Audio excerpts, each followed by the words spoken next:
Alright, spoiler warning for Spider-Noir because I just finished the entire show and honestly, this might be one of the most unique Spider-Man projects ever made. First of all, Nicolas Cage is absolutely carried this show.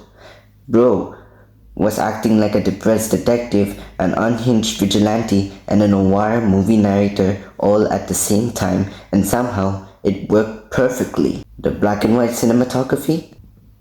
Beautiful. I'm not joking. This series feels less like a superhero show and more like an old school crime thriller mixed with Marvel. And yeah, you can watch it in color, but honestly, black and white is definitely the superior version. Now let's talk spoilers. The biggest thing that surprised me was how emotional Ben Riley's story actually was. This version of Spider-Man is completely broken. He quit being the Spider after losing the love of his life, and throughout the season, you can really feel the guilt destroying him inside. And Brendan Gleeson as Silvermane? Nah, that dude was terrifying. Every scene with him felt tense.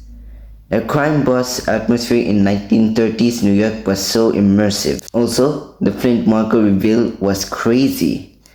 I was expecting Sandman to fit so naturally into a noir setting, but they actually made him a tragic instead of just being another villain. The action scenes were surprisingly good too. They weren't super flashy like MCU Spider-Man fights.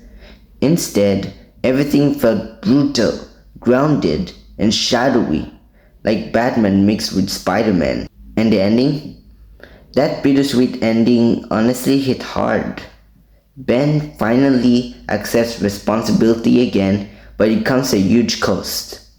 It didn't feel like a happy ending, but it felt like a detective story where the hero saves the city but loses part of himself in the process.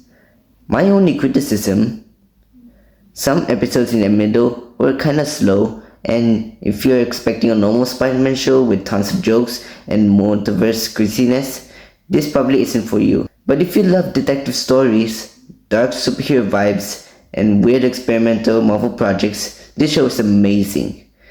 For me personally, I give Spider-Noir as a solid 8.5 out of 10. And honestly, this is probably the closest we'll ever get to a live-action Spider-Man series that feels like a graphic novel brought to life.